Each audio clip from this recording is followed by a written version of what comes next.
Hello बच्चों, आप सभी का स्वागत है हमारे YouTube channel smart mathematics classes में। बच्चों, आप सभी कैसे हैं? आशा है आप सभी ठीक होंगे। हमने अपनी पिछली क्लास में एक्सरसाइज 3.2 में क्लास 10वीं एनसीईआरटी बुक का सिलेबस आप सभी को करा रहे हैं। तो चैप्टर 3 में 10वीं क्लास का हमने एक्सरसाइज 3.2 में प्रश्न 6 का प्रश्न 2 तक के प्रश्न को कर लिया था। तो इसमें क्या होना चाहिए, हमें एक ऐसा रैखिक द्विघातीय हमें एक दो चर वाला एक ऐसा रैखिक समीकरण बनाना था कि क्या समांतर रेखाएं हो। ठीक है ना। समीकरण एक हमें दिया गया था, तो एक समीकरण हमने खुद से बनाया था। A2 B2 C2 के मान खुद से भरे थे। तो उसमें जो प्रतिबंध होता है A1/A2 बराबर होता है B1/B2 के बराबर नहीं होना चाहिए C1/C2 के, तभी रेखाएं आपस में क्या होंगी, समानांतर होंगी। अब प्रश्न हम करते हैं तीसरा। तो प्रश्न तीसरे में क्या है, समपाती रेखाएं हो।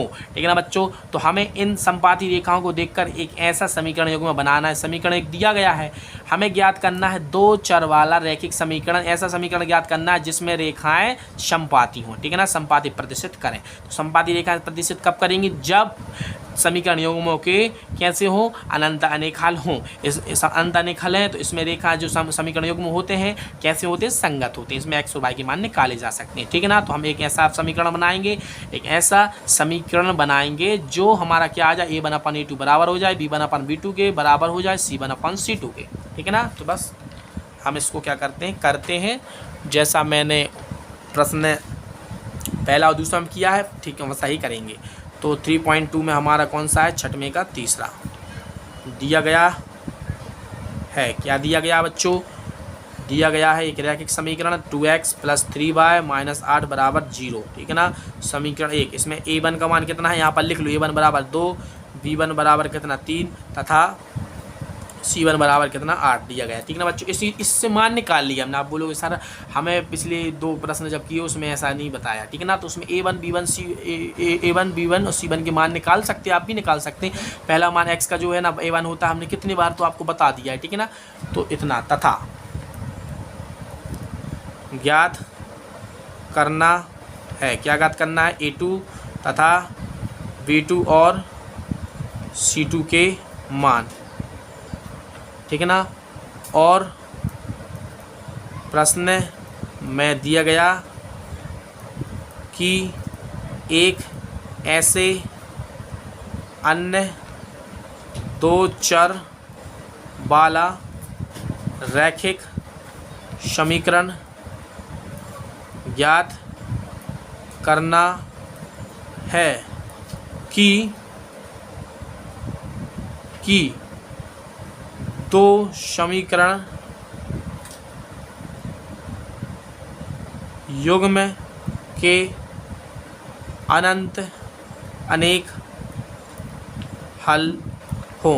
ठीक है ना। तो अनंत अनेक हल इसलिए अनंत अनेक हल क्या कब होंगे, तो जब A1/A2 बराबर है B1/B2 के, बराबर है C1/C2 के। ठीक है ना। तो A1/A2 बराबर होना चाहिए B1/B2 के और C1/C2 के। ठीक है ना। तो इसलिए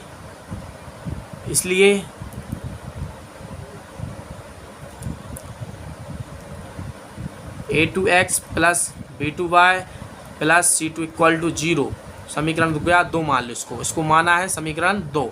कैसे माना है, हमारा क्या होता है, हमारा बच्चों ये दिया गया है एक अन्य जो हमें ज्ञात करना है तथा ज्ञात करना है A2 तथा B2 और C2 ज्ञात करना है। तो A2 B2 C2 यहीं पर आते हैं। तो हमें एक समीकरण यह समीकरण ज्ञात करना है। ठीक है ना।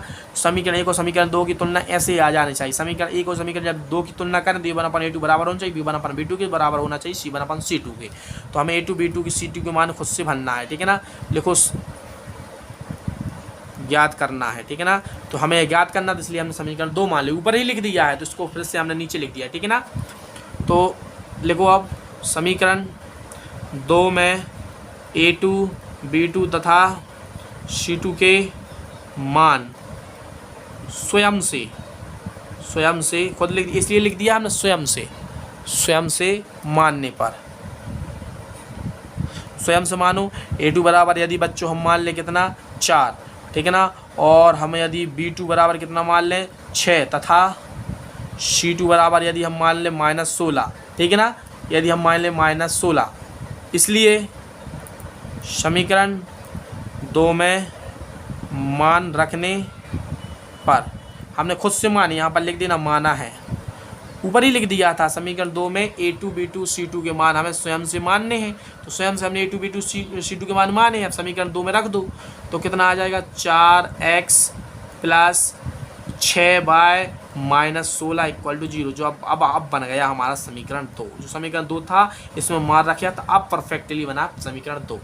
अब लिखो, अब समीकरण 1 तथा 2 की तुलना से, तुलना कैसे करेंगे, A1/A2 बराबर B1/B2, दो को बराबर करेंगे, तो जब 2 बराबर हो जाएंगे तब तीसरे को बराबर कर देंगे। समीकरण 1 में देख लो A1 का मान कितना है 2, A2 का मान कितना रखा माना है 4, ठीक है ना, और B2 का मान कितना है बच्चों देख लो 3, B1 का मान 3 है, B2 का 6 माना है, ठीक है ना, तो 3 एकम 3, 3 दूना 6, 2 एकम 2, 2 दूनी 4, तो कितना है 1/2 आया, ठीक है ना। तो यहाँ पर 1/2 लेफ्ट साइड बराबर राइट साइड है, इसलिए अब हम C1/C2 को बराबर करेंगे। C1/C2 की वैल्यू कितनी है, C1 की -8 और C2 की हमने कितनी मानी -16, माइनस से माइनस कितना प्लस हो जाता, 8 एकम 8 दूनी 16, तो 1/2, ऐसी स्थिति बननी चाहिए, ठीक है ना। तो बस आप देख सकते हैं A1/A2 बराबर हो रहा है B1/B2 के, बराबर है C1/C2 के, ठीक है ना। तो हमने एक अन्य समीकरण जो था ना, दो चर वाला एक रैखिक समीकरण बनाना था, A2x B2y प्लस C2 बराबर 0, हमें इस समीकरण की रचना करनी थी। समीकरण में देखो हमने मन से मान माना था, हमने कुछ नहीं किया, सिर्फ हमने थोड़ी सी थ्योरी लिखी। मन से लिखना है, कैसा लिखना है, ज्ञात करना A2 B2 C2 के मान तो ज्ञात करना था, यहाँ पर A2 B2 C2 के मान तभी तो ज्ञात करेंगे, जो ज्ञात करना था उसको लिख लिया है। तो और लिखा दिया है कि एक ऐसे अन्य दो चर वाला रैखिक समीकरण ज्ञात करना है कि दो समीकरण युग्म के अनंत अनेक हल हों, ऐसा ज्ञात करना है। एक दिया गया, एक और करेंगे कि अनंत अनेक हल हो, परफेक्ट अपन को अनंत अनेक हल हो उसकी प्रोसेस इसमें लग जाए। A1/A2 बराबर हो जाए B1/B2 के बराबर C1/C2 के। अब जो ज्ञात करना था उसको हमने फिर से लिख दिया समीकरण बनाकर, ठीक है ना। और बस इसमें क्या है, समीकरण 2 में हमने खुद से मानना है, ऐसे मान मानना है कि क्या हो जाए, यह जो प्रोसेस है इस स्थिति को संतुष्ट करे। तो बस आप देख सकते हैं, मान लिया तीनों जगह बराबर हो, 1/2 बच्चों इस क्लास में बस इतना ही, मिलते हैं अगली क्लास में, तब तक के लिए जय हिंद जय भारत।